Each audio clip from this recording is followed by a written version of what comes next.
It's really quite impressive how I was able to go from being super bummed to ah in the span of less than 10 minutes with this episode because that first tribal, extremely predictable, but that second tribal, oh, ho, ho, ho, ho, that was crazy.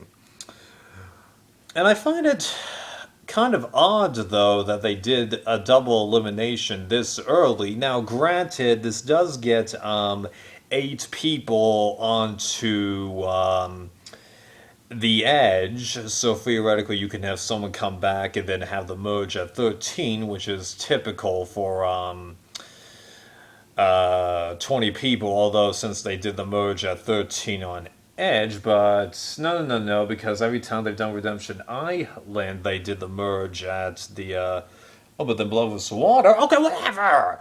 It's really hard to do predictable structures with the show at this point.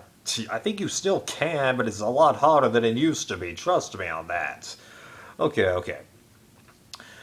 So that could be the justification for why they did the double elimination, but I don't know. They still technically had a day that they could have played with because had this only been one elimination, this would have been the seventh elimination in 16 days. So technically they'd be an elimination behind, but that just means that you've got day 37 and day 38 eliminations back to back. They still had a day to play with here.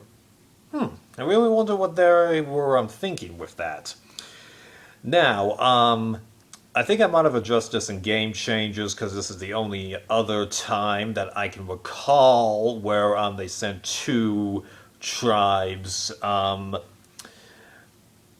council in the same episode. Am I okay with this? More or less, because while it's a disruption to the typical flow of the game, like when they break people out into the merge into two different tribes and have groups, and have them go to tribal, everyone has the same equal shot of winning immunity, and then everyone has the same exact chance of being voted out. So one free shot of winning immunity, and even though not every tribe had 5 members, 1 out of 5 of being voted out, overall the odds are still in your favor. Of course, 1 out of 5 is not that great odds in terms of being voted out, especially since there's always someone on a 5-person tribe that's safe, so it works out to being more than 1 out of 5 for most people, but you know what I'm going at? Okay, so this isn't as bad as just sending both tribes to tribal council with no chance of them winning immunity. I'm glad that it seems like they've stopped doing that, because they might have done that a couple of other times after Nicaragua. It's just that because of everyone constantly quitting or being medevaced, that it seemed like they stopped doing that. And again, no one is asking about that, which is a little disappointing. Okay. But yeah, that was an intense challenge there, although I totally think that they edited it so that Nick appeared to be closer to Sophie than she actually was, and I wouldn't be too surprised if you look closely the footage where Sophie was struggling with that last ball. I would not be surprised at all if they played the same clip 3 times or just had Jeff dub different results. It does make for better TV, but I really am less inclined not inclined, just less enthusiastic about it. It's you making it seem more closely competitive than it actually is. I'd rather you be honest and expose the weaknesses, if any, than do something like that, because Sophie has actually admitted, if you look at Dalton Ross's articles for this episode, she actually mentioned that apparently there were multiple rewards that went on during her season that they didn't show. So, at least around the time that we got HVV, we started losing challenges. So it's not just that they structure how challenges are played, it's they edit out challenges entirely. Now, it seems like they did do that for Borneo, but that's the first season, so I'll give them a pass on that. But yeah, it was really bummed to hear that bit of information. Granted, of course, given how often Sophie's been a guest on Rob's Sister Knee, no, she might have spilled the beans there, like I'm sure that T-Bird has spilled a lot of beans from her time on the show, along with Tina. I just haven't been paying attention to that stuff, partially because I've been trying to play catch-up and skipped reading and listening to a few people's stuff, because I got inclined to try and check Pav and Steve and Fishback's blogs about the show, but that would have made it even harder for me to catch up, so I decided until I got to this season. Right.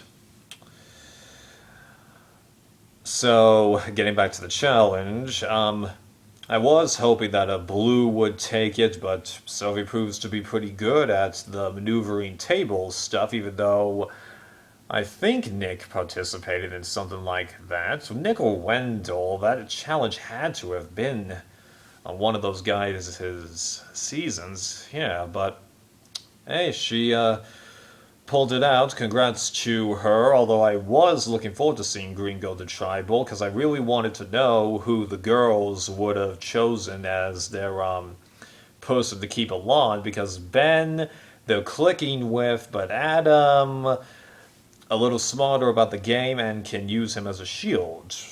You've got a pro and a not-so-great pro to him. So that's going to be totally interesting if that tribe goes to trouble again. I hope they do. So then we've got the dynamics unfolding on the two beaches and blue.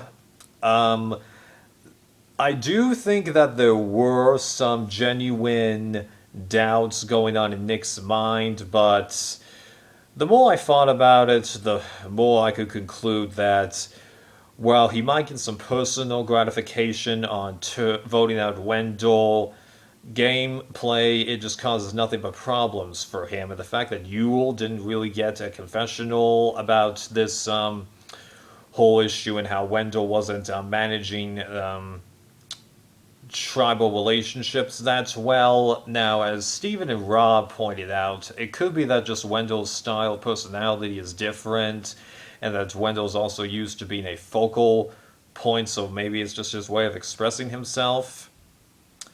I don't know, because we've never had a Survivor X relationship going on here, especially since I don't know for sure if Michelle or Wendell dated before Ghost Island or after Ghost Island. Why am I using Ghost Island? It's just an easier benchmark to use.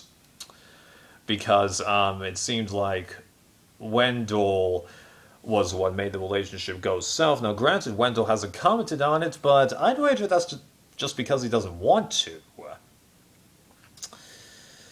Yeah, so there's that aspect.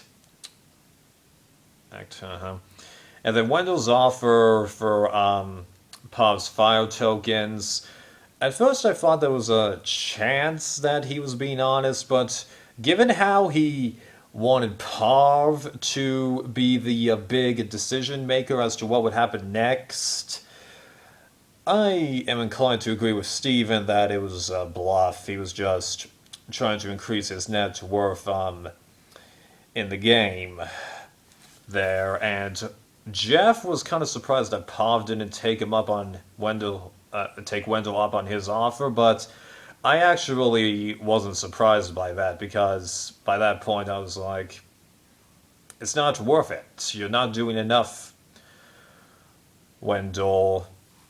She can read you enough to know that her hope of staying in this game is basically gone, and that's what happened. More on that in a minute. Then talking about the Red Tribe, it was really interesting how Kim actually didn't really get a confessional going on there, and how it was everyone talking about Tony for a while because they've actually figured out Tony. And Tony's like, yeah, I'm gonna go into my spy shack. Some spy shack? Because, like, I don't even think you dug a hole. You just grabbed a couple of palm fronds and just propped them against a tree. Yeah. Like, dude, I mean, like, it's possible that no one would see you, but if they looked at that thing for a really long time, and even then, Jeremy was like, let's not talk by the water well, because that's where he was last time. We're going to talk right here. Dude! And also, Tony is not the first person to try and create a hidden thing at the water well, okay? Boo did that in Fiji. I bet a lot of you forgot that. And no, I haven't watched Fiji in years. I just remember this. Right.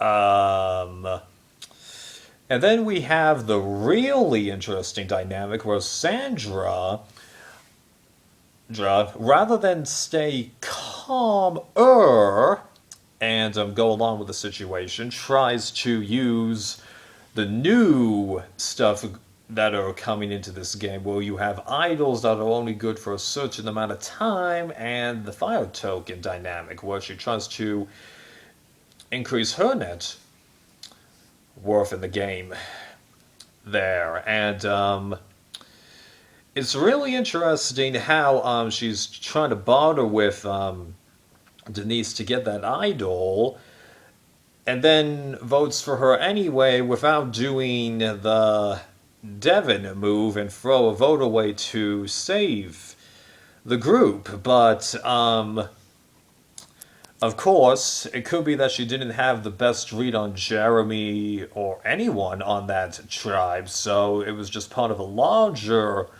dynamic to just make things go her own way. And then, of course, because of this Edge business, we're not going to be able to get an exit interview with her until the end of the season, and odds are by then there'll be something else to talk about.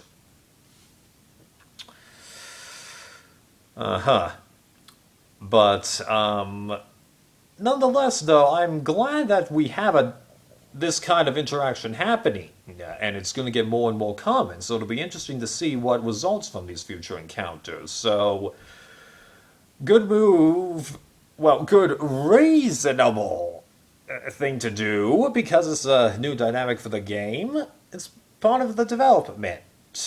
I do think it was a good idea for her to try something like that.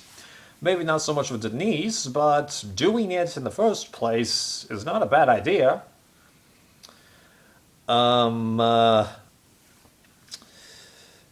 What she did at Tribal Council, though, signaling out to Michelle, Denise, and I think one other person, it might have been Nick, as not so great threats. I wouldn't say that, because Nick pulled those immunity wins out of nowhere and is actually the only person in that season to have won multiple immunities. And she also is including Kim as part of the threat club, when Kim has neither played the game more than once or was around before Heroes vs. Villains. Yeah, Sandra, Kim, just... honestly, that was just a totally bad judgment call there. So then Denise plays plays Sandra's idol. And given how Sandra had voted for Denise, and I wasn't expecting Jeremy to have voted for Denise, I was thinking, okay, those two are good, now let's see which one of the others are going. But then she plays her other idol for Jeremy, which I was a little surprised by, but I guess she just figured, I've got them both, let's use them to ensure that everything's okay. And with Kim being wishy-washy, Kim voting for Denise, a tiny bit surprised, but it wasn't that big of a deal. Jeremy voting for Denise, on the other hand, that was unexpected. Yeah. And the weird thing is, he didn't even seem to have the right. Although that would explain why he didn't use his advantage. Yeah, I was wondering why they didn't, focus on him right before the voting bit. Okay, maybe that was my bad then. And then we've got Tony going, oh, no, then Sandra! Damn, Denise! Good one! And the funny thing is, even Sandra's like, that was a good one. Yeah. I bet that she's totally,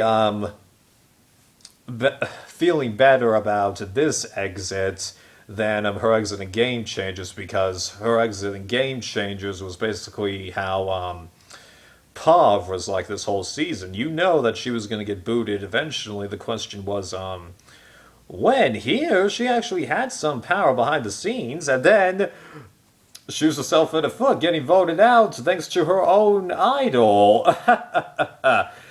And, interesting thing that was brought up in the know-it-alls bit. I would not be too surprised if this is the first time that someone has played an idol for someone who actually voted for them. It darn well could be. Man. So now, just about everybody that's played before HVV is out. As Steven pointed out, Yule is the only person before HVV left, and it's also really interesting to note how everyone on the edge right now has, besides Natalie, has either played before HVV or has been affiliated with Boston Rob at some point in his Survivor career, because Danny very briefly affiliated with Rob here. And another thing that's interesting is that other than Danny and Natalie, everyone that's on the edge has played more than once, because now the only people that are left that have played more than once are Jeremy, Tony, and Sarah. If Natalie hadn't gotten ill or injured, her interview wasn't clear, though she would be part of that group, so it's just kind of odd how so many of those people have been booted. Although it is a bummer to say goodbye to two dynamic players, but I mean, like, any rational Pav fan would have known that this was going to happen, because, like, if you even look at my cast assessment video for this season, I was like, oh, Pav, can she do it again? I doubt it. So, yeah, I had been suspecting from the first second of this season that this fate would have happened to her, and it took them a few times to get rid of her, but now she's gone after having played 130 days out of 156 possible days, which if you divide that, it comes out to 5 out of 6. So yeah, in terms of, if you're not going to count any edge days that she accumulates, Pav has played 83.33% of the total time that she could have played across those 4 seasons. I'd clap, but I'm holding my iPod up with my other hand. Yeah. So that's really good. Pav, I'm really impressed, though it's too bad you didn't get through this episode, because if you did, I'm pretty sure you would have had the record for most days played in the actual game. Rob still has her beat by 1 day, I think. It's 130 versus 131, if I'm doing the math right, and I'm pretty sure that Ozzy only had like 126 days or something like that. Although, given the fact that Rob has played 5 times, it's not that great that he has the most days played. What Pav did is way more impressive. which is why I was really, really hoping she would get through this episode, because then she could have claimed that title. And remember, I expected this to happen to her, okay? Moment I heard that she and Rob were part of this season, I thought the same exact thing that I thought about when I started watching Survivor Philippines. It was focusing on Penner. I knew that these people were not going to win those seasons, but fight to stay alive. How long can they do this thing? And like with Rob, we've seen him go down fighting before. Parv, the last time she was voted out was all the way back in Cook Islands, and that was at the end of the penultimate episode. And had Adam not gone up to Yul and said, if you vote me out before her, I'm not going to vote for you, it's possible they would have kept her for one more round, so she would have made it to the finale all 3 times. Yeah. But like, I expected this to happen to Parv, okay? I'm bummed, but I expected this. And it's interesting how, because since Sandra was voted out in day 16 of Game Changers, both she and Sandra have the same record for consecutive days played, albeit a bunch of you will say that because Parv didn't win HVV, that I shouldn't count that as a continuation, but I choose to, because people say Amanda played for 108 days straight, and she didn't win either time. But still, though, congrats to Pa for pulling off those accomplishments. Yes, I know that she's still in the game, but I highly doubt that she's going to come back from the Edge. I think she's just going to stay there, like all the attorneys in Edge did. Same thing with Sandra, though. Still, though, congrats to her, because if I'm doing the math right, she's played 110 days. That's not cheap. She's got a good resume to her a bit, and I liked her way more this time than in Game Changers. But it was only really because she was on the red tribe and trying to boot people on the blue tribe. Yeah, JT shot himself in the foot, so that's not Sandra's problem, that's JT's problem. But that's really the only reason I wasn't for her in Game Changer. She was against the tribe that I was supporting. Technically, she was against it here, but you gotta remember, yeah, I was supporting the Blue Tribe, the original incarnation, but the alliance I was supporting was yours. Because Rob and Puff, I knew this would happen. The question was when.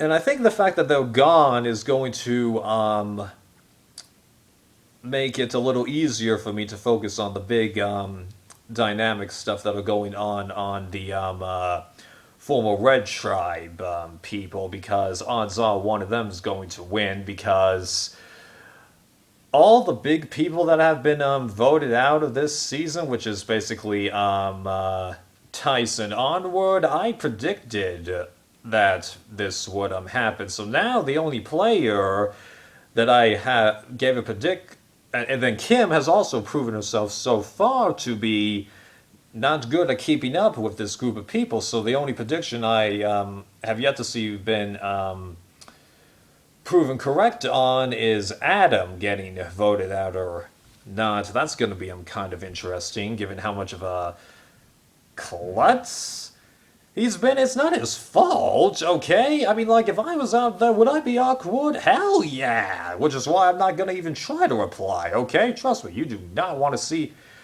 me on that show, okay? Right. So that'll be real interesting if I'm proven right on all of those predictions. Nice. Alright, I've dragged this on long enough. See ya.